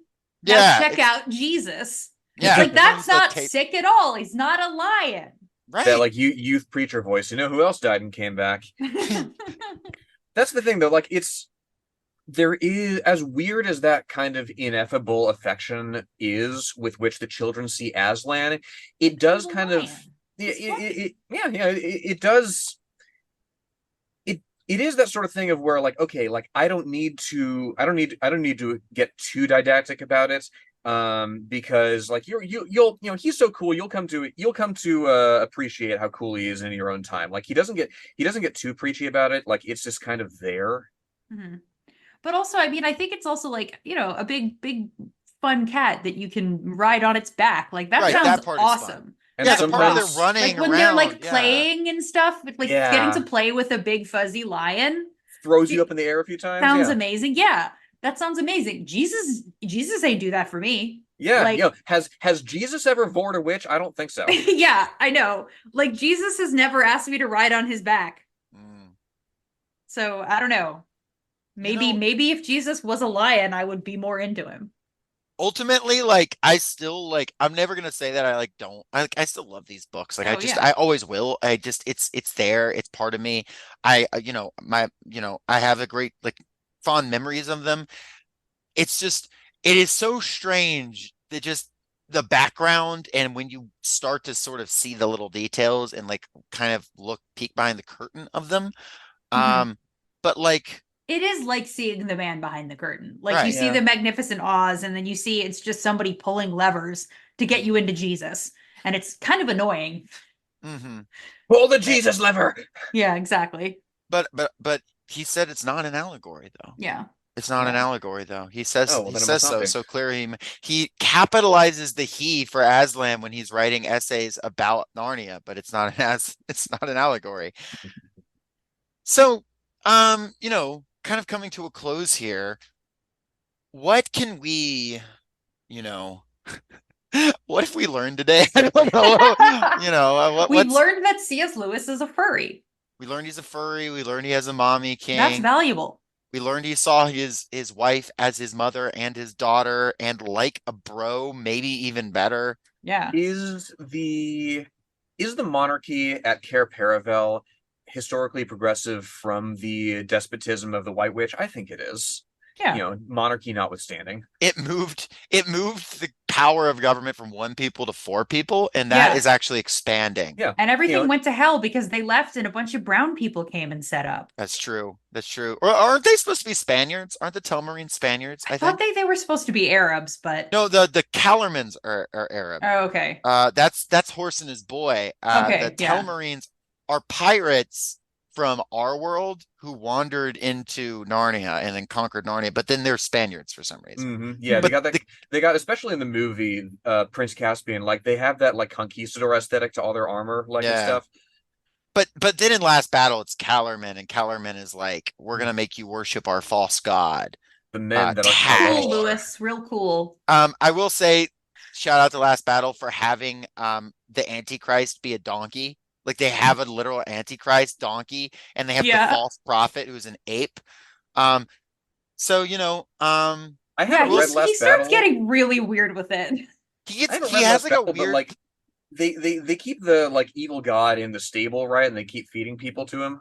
right, but then there's a guy who worships the evil god, but worships him sincerely, so he gets to go to heaven, which has led to Oh yeah. endless arguments in evangelical circles about whether Lewis thought good non-Christians go to heaven or not. Good I'm reading the Satanists summary of the do, book, and I'm apparently. just like, Apparently don't go into so. the stable. Yeah, But sick. and there is also an in-between place where the dwarves go. They exist in a sort of eternal purgatory after using slurs against the Calormans. Oh God, yeah. A whole lot. Eustace in that book also puts brown stuff on his skin to pretend to be Calorman. Really cool. There's weird stuff that Lewis gets into that's like I was reading a little bit about him earlier. Like he comes to this later in life too. Like he considered Islam like a heresy of Christianity. Yes, he believed it a spinoff Yeah, in a specific way. which is like, I Not of mean, Judaism that's either, of Christianity, which is funny because it's like I mean, that's like if you go back to Inferno, right? Dante Alighieri has Muhammad burning in one of those like locked heretic tombs in the city of Dis on the sixth layer that's probably because where he got it from. That yeah, which is like it's I don't know. That belief just seemed way older than like, and Yeah. maybe he was just like into old weird shit. yes, Yeah, I could know be. he was. Well, yes, it is, but it's a strange conclusion to come to nonetheless. Well, Anyway, anyway, I feel like I have been enriched by reading it, however, so nevertheless, and coming to we've all talk to you grown. wonderful people. Well, Aisha, if people are interested in what you are up to, what should they do? You got anything to plug? Well, I'm on Twitter at Aysha U Farah. I mostly am on Blue Sky now because when I'm on Twitter, I tend to get swarmed by Zionist bots. It seems to happen a Um, lot these days. yeah. So yeah, mostly on Blue Sky if you want to come hang out with me. I have some stuff cooking, not unfortunately nothing I can plug yet. That's okay. No worries. One day, one day. One day, as soon as Narnia enters public domain, you're announcing your Narnia Yeah. rewrite. My erotic fan fiction of Aslan, witch. and Holden Caulfield, and Steamboat Willie. Exactly. Yeah. Exactly. Yeah. Well, thank you again, Aysha. It's been great. You've now entered you've now entered the canon of repeat Socialist Shelf guests along such great titans such as Josh from Worst of All Possible Worlds and the Dirt Mage Drew. Who else is gonna enter the canon? We don't know. Yeah. We got to do a crossover, we have to have several of the returning guests on here and take down what's going to be the final boss. What's a final boss? What is our Thanos that we haven't taken on yet? I don't know. We're gonna have to talk about that off mic, but we'll have to think. There is no the final boss is capitalism. We do a podcast so good. Yes. Capitalism Get me and Josh on the same episode to take down capitalism. Yeah, and the US empire collapses from the sheer weight of podcasting. Yes, and the Moose Javian People's Republic rises in its place. Fantastic. The last thing I have to say is C.S. Lewis, if C.S. Lewis does, I was thinking about this. If Debate me. Right, exactly. C.S. Lewis, come on the pod. Come on the pod. Come on the pod, C.S. Lewis. Y'all have a good one. Peace out. Bye. Thank you.